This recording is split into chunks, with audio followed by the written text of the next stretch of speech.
여러분은 나이가 들어도 몸 관리만 잘하면 건강한 노후를 맞이할 수 있다고 생각하시나요? 60대, 70대까지만 해도 그렇게 생각하고 자신의 몸을 돌보지 않았지만 80세가 되면 누구나 이렇게 된다고 합니다. 이제는 운동을 해도 소용없고 몸에 좋다는 약을 챙겨 먹어도 다 부질없다는 걸 깨닫게 됩니다. 60대, 늦어도 70대라도 이것을 알았다면 다르게 살 수 있었을까요? 우리는 이른바 100세 시대에 살고 있습니다. 물론 100세 시대라고 해서 누구나 100세까지는 살지는 않습니다. 하지만 무병장수를 원하지 않는 사람은 아마 없을 것입니다. 여유로운 행복한 삶이 배제된 채 그저 오래 산다는 것은 연명 이외에 별다른 의미가 없다고 생각되는데요. 여러분은 다음 문항 중 몇 가지나 해당이 되시나요? 건강을 위해 몸에 좋다는 영양제는 한 움큼씩 챙겨 먹는다. 좋아하는 음식이지만 오래 살려는 마음에 먹고 싶은 걸 참는다. 건강을 위해서는 무리가 되더라도 매일 운동한다. 전부 맞는 이야기 아니야 라고 생각되시나요? 나이가 들수록 건강에 해로운 건 피하고 건강에 좋은 것은 꾸준히 실천하는 게 당연하다는 생각이 드는데요. 하지만 건강을 위해 참았던 일들이 80세가 넘은 사람이라면 자제할 필요도 무리할 필요도 없다고 합니다. 현재 우리나라의 노인 평균 수명은 80세 초반에서 중반을 웃돌고 있는데 문제는 80세가 넘어가면서부터 급격한 변화가 몰려온다는 것입니다. 80세 이후는 70대와는 완전히 다릅니다. 어제까지 가능했던 일이 오늘은 안 되는 상황을 수없이 맞닥뜨립니다. 컨디션 난조를 겪는 일도 잦아집니다. 리모컨을 어디에 뒀는지 기억조차 없는 황당한 상황을 자주 겪기도 하는데요. 배우자나 가까운 사람의 죽음을 경험하면서 하루아침에 고독이나 절망에 사로잡힐지도 모릅니다. 순식간에 생로병사의 거대한 벽이 거친 파도처럼 덮쳐오는 것이죠. 이처럼 80세의 거대한 벽을 제대로 넘지 못하면 노년의 생활은 말 그대로 지옥이 되는 겁니다. 반대로 말하면 우리가 이 80세의 벽을 잘 넘게 되면 행복한 20년의 노후를 보낼 수 있다는 얘기이기도 합니다. 여러분은 행복한 노후와 불행한 노후, 어느 쪽을 선택하시겠습니까?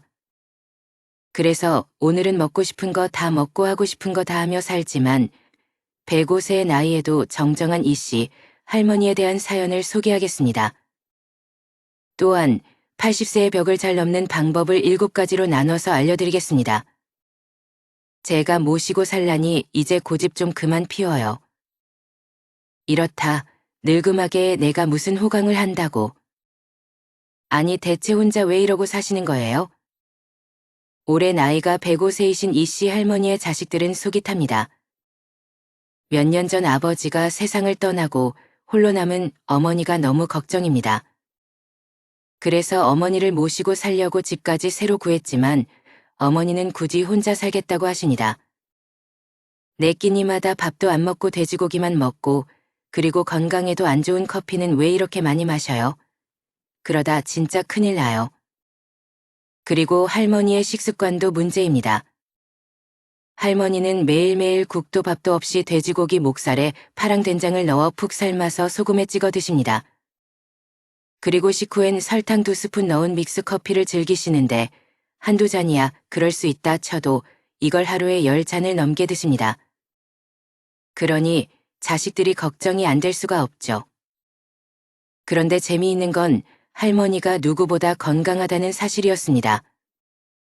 심지어 할머니보다 나이가 25살 어린 80세 딸보다 건강했습니다.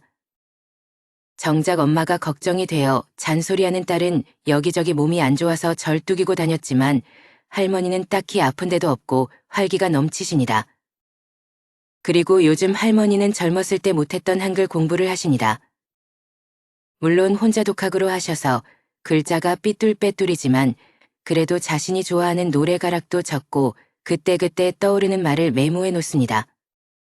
세상에 올 때 내 맘대로 온 건 아니지만 이 가슴에 꿈도 많았지 이런 글로 시작하는 일기를 적기도 하십니다. 그렇게 한글 공부가 끝나면 할머니는 또 부지런히 외출을 하십니다. 근처에 있는 놀이터에서 소시적 잘 탔던 그네도 신나게 타시고 공원에 있는 운동기구도 타십니다. 공원에는 다리 운동기구에 팔 운동기구까지 없는 게 없습니다. 게다가 그곳에서 운동하러 온 동네 사람들과 이야기를 나눌 수도 있습니다. 단지 할머니가 나이가 많으셔서 다들 자식이나 손주뻘들이 많을 뿐입니다. 그런데 젊은 사람들도 하기 힘든 하체 운동을 105세 할머니가 하는 것을 보고 다들 놀라죠. 그리고 운동을 하고 돌아오는 길에 할머니는 꽃집에 들러 꽃 구경도 합니다. 그리고 집 앞 마당 울타리 아래에 지나가는 사람들 보라고 심을 꽃도 몇 송이 샀습니다. 그리고 하루에 꼭 10시간을 주무시는 할머니는 취침 전에 라디오를 꺼내서 노래를 흥얼흥얼 따라 부르십니다. 그렇게 잠들기 전까지 즐겁고 행복한 시간을 보내십니다. 그렇게 할머니는 70년을 보낸 정든 집에서 떠나기가 싫습니다. 자식들이 아무리 예쁜 전원주택에서 같이 살자고 해도 관심이 없습니다.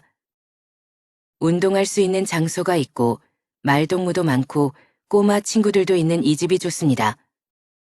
덕분에 할머니는 100세가 넘은 나이지만 육체적 정신적 건강은 30년이 젊습니다. 100세 시대라는 말이 넘쳐나는 요즘 모든 사람이 이씨 할머니처럼 건강하게 100세를 맞이하는 것은 아닙니다. 현재 남성의 평균 수명은 82세, 여성은 88세입니다.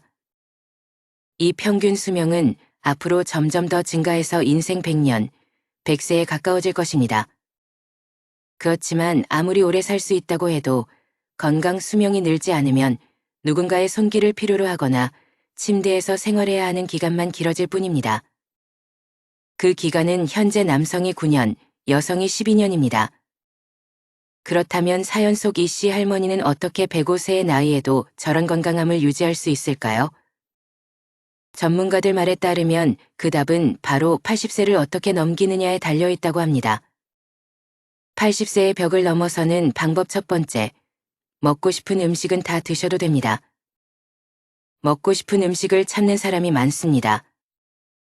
먹는 양을 줄이고 달고 짠 음식을 피하고 기름진 음식을 삼가는 풍경은 흔한데요. 비만은 건강을 해치고 염분과 당분, 지방은 3대 해악이라는 사고가 사람들의 상식이 되었기 때문입니다. 하지만 과연 그럴까요? 먹고 싶다는 욕구는 몸이 원한다는 뜻이기도 합니다. 고령자는 장기 기능의 저하로 식욕이 증가하는 경우가 있습니다. 예를 들면 염분이 그렇습니다. 사람은 나트륨이 없으면 살지 못하는데 나이가 들면 신장이 염분을 과도하게 몸 밖으로 배출하여 혈액 속에 염분이 부족해지는 현상이 나타나기도 합니다. 식사량도 마찬가지입니다. 거듭 말하지만 통통한 사람이 장수한다는 데이터는 넘치도록 많은데요. 살집이 있을 때 컨디션이 좋다는 사실을 파악한 몸이 뇌를 통해서 먹고 싶다는 신호를 보내는 것입니다.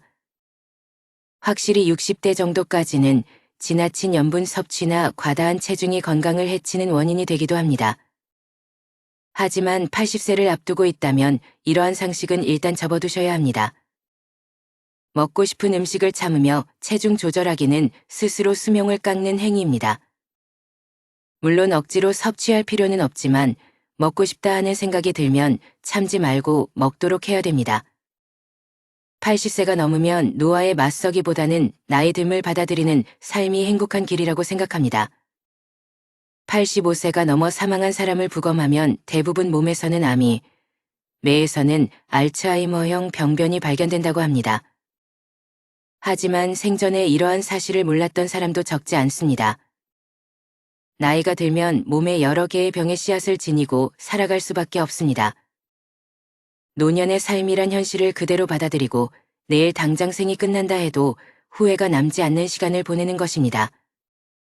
그렇기에 식사 참기는 당장 그만두셔야 합니다. 여기서 술이나 담배는요? 라는 질문이 되돌아옵니다. 술이든 담배든 적당히 즐기시면 됩니다. 다만 술 같은 경우에는 연속 음주는 피해야 합니다. 연속 음주란 매일 마신다가 아니라 온종일 마신다입니다. 고령자는 시간이 많아서 종일토록 술을 입에 달고 사는 사람이 있는데 연속 음주만은 절대로 해서는 안 됩니다. 80세의 벽을 넘어서는 방법 두 번째. 자녀에게 돈을 남기지 말고 다 쓰고 죽으세요. 노후의 최고 재산은 추억입니다. 사람은 나이가 들면서 서서히 몸이 약해지고 행동 반경이 좁아집니다.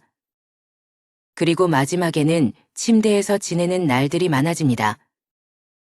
이때 버팀목이 되어주는 것이 바로 그때 참 즐거웠는데라는 추억들입니다. 만약 여러분에게 물려줄 정도의 자산이 있다면 추억을 만드는 데 쓰거나 자기 행복을 위해 쓰셔야 됩니다. 80세가 넘은 고령자는 지금 당장 병이 들고 움직이지 못하게 된다 해도 전혀 이상할 것이 없습니다. 내일 죽게 될지도 모를 일입니다. 그러니 후회 없는 시간을 보내야 합니다. 재산을 자녀에게 남기기 위해 자신이 하고 싶은 것을 찾는다는 것은 본말이 전도된 상황입니다. 자기 자신은 물론 자녀도 불행해집니다. 80세의 벽을 넘어서는 방법 세 번째, 고독을 즐길 수 있어야 됩니다. 고령이 되면 배우자나 친구 등의 죽음에 직면하게 됩니다.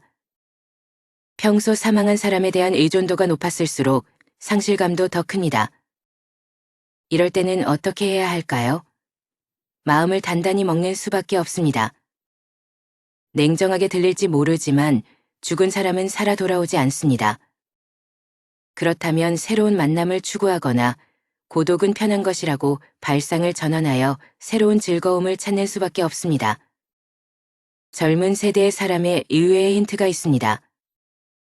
요즘 젊은 사람 중에는 결혼이나 연애를 하기보다는 종일 게임을 하거나 스마트폰을 들여다보며 지내는 사람이 많은데요. 즉, 마음 편한 고독을 즐기는 것입니다. 외롭다라고 생각하면 마음이 괴롭지만 고독은 자유다라고 발상을 바꾸면 뜻밖의 즐거움을 발견할 수 있습니다. 제가 아는 고령의 지인은 아내가 사망한 후에 넷플릭스라는 온라인 동영상 서비스를 이용하기 시작했습니다. 그분은 다 보지 못할 정도로 영상이 많아서 시간이 순식간에 지나간다. 아내가 무엇을 보고 싶어 하는지 신경 쓰지 않아도 된다. 보고 싶을 때 보고 자고 싶을 때 자니 마음이 편해서 좋다라고 말합니다. 80세의 벽을 넘어서는 방법 네 번째. 궁합이 맞지 않는 의사는 피하고 나만의 명의를 찾아야 됩니다. 의사를 선택할 때는 환자와의 궁합도 중요합니다. 80세를 맞이하는 고령자에게 병원과 의사는 매우 가까운 존재인데요. 진료받을 때마다 불편함을 느끼게 하거나 심리적 피로감이 들게 하는 의사라면 궁합이 맞지 않다는 뜻입니다. 지인의 어머니는 85세 때 두 번째 암이 발견되었다고 합니다. 그러나 더 이상 수술은 하지 않는다라고 결심하고 있었기에 의사에게 솔직히 말했더니 생각지도 못한 대답이 돌아왔습니다. 그럼 원하는 대로 하세요. 수술이 필요 없다면 제가 해드릴 치료는 없습니다라는 답변이었습니다. 이런 말까지 듣고 그 병원에 다닐 수는 없었습니다. 의사의 불섭생이라는 말이 있습니다. 의사가 자기 건강이나 신체에는 무관심하다는 뜻입니다.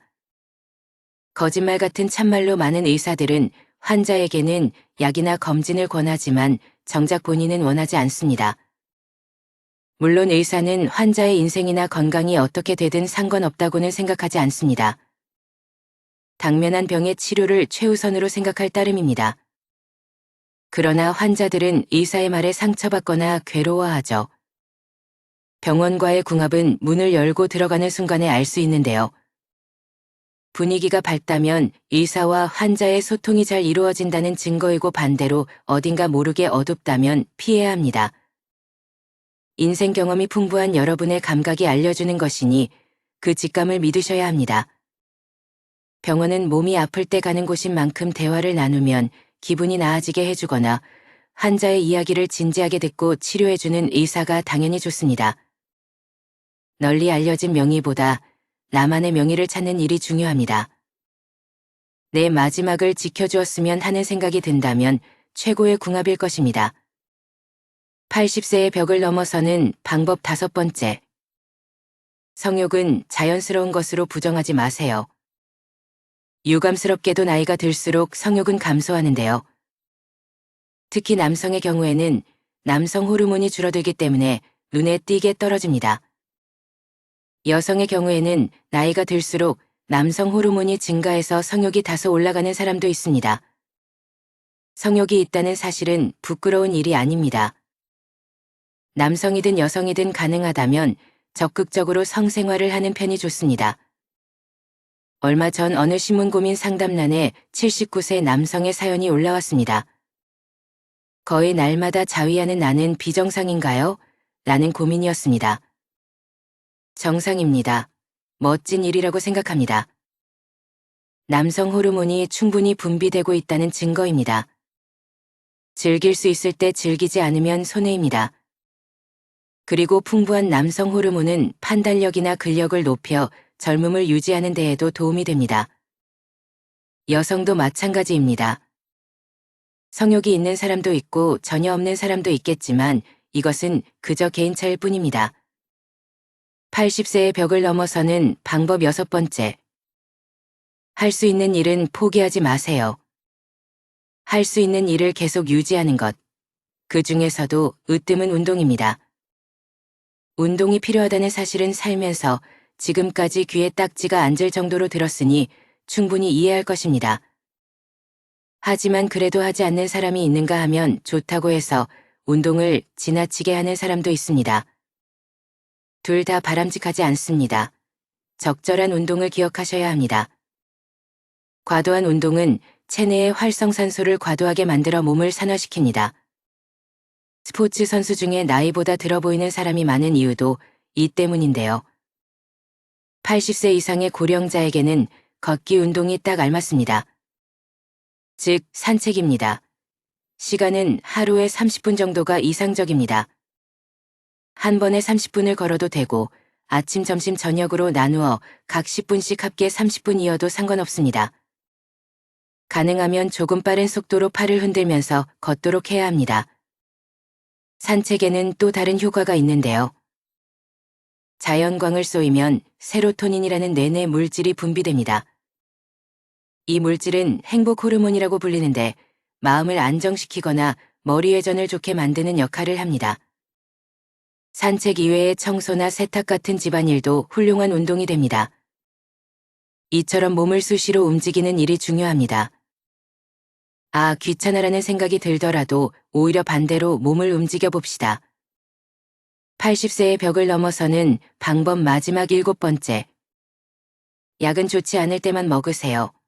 장수하는 약은 없습니다. 또 약을 계속 먹어야 오래 산다는 근거는 어디에도 없습니다. 그저 자기 소신껏 사는 것이 제일의 방법입니다. 의사에게 수치가 높더라도 건강한 삶을 우선하고 싶다라고 말했는데 들어주지 않는다면 좋은 의사가 아닙니다. 그런 의사는 환자가 거절하면 됩니다. 선생님이 그리 말하니까 선생님 눈밖에 날까 봐서 의사의 안색만 살피며 찾는 사람이 있는데 약을 먹어야 오래 산다는 확실한 근거는 의사에게도 없습니다. 다량의 약을 지속해서 복용하면 어떻게 될까요? 당연히 몸에 큰 부담을 줍니다. 왜냐하면 약은 독이기도 하기 때문입니다. 특히 고령자일수록 많은 약을 함께 쓰면 문제가 됩니다. 본래 약이란 몸이 좋지 않을 때 치료를 위해 먹는 것입니다. 오늘날에는 오래 살려고 약을 먹는 사람이 많지만 관련된 근거에 대한 조사나 연구는 제대로 이루어지지 않고 있습니다. 머리가 아프면 두통약을 먹고 위가 아프면 위장약을 먹으면 됩니다. 물론 꼭 먹어야 하는 약도 있으므로 모든 약을 끊을 수는 없지만 일상생활의 활동 수준을 방해하지 않도록 최소한에 머물러야 합니다. 이것이 80세 이상의 고령자가 약과 어울리는 올바른 방법입니다. 80세의 벽을 잘 넘는 방법 6가지를 말씀드렸습니다. 지금까지의 인생은 하루하루가 바쁘고 무언가에 쫓기듯 살아오셨을 겁니다. 하지만 80세부터는 다릅니다. 천천히 하루를 살아도 됩니다. 좋아하는 일을 하고 싫어하는 일은 하지 않는 것. 이것은 80세가 넘은 고령자의 기본 자세입니다. 사실은 하고 싶은데 참는다 혹은 사실은 하기 싫은데 참는다와 같은 태도는 지금 당장 그만두시길 권합니다. 80대는 어느 날 갑자기 움직이지 못하게 될 위험을 항상 안고 있기 때문입니다. 그때 할 걸 그랬다라고 후회하는 일이 없도록 해야 됩니다. 목표와 기한을 정할 필요도 없습니다. 마음 흐르는 대로 그렇게 하루하루 알차게 평온한 나날을 보내며 나도 모르는 사이에 80세의 벽을 넘어서는 것이 이상적인 방법입니다. 오늘도 노후의 지혜와 함께 해주셔서 감사드립니다. 황금빛으로 무르익어가는 여러분의 지혜로운 인생을 언제나 응원합니다.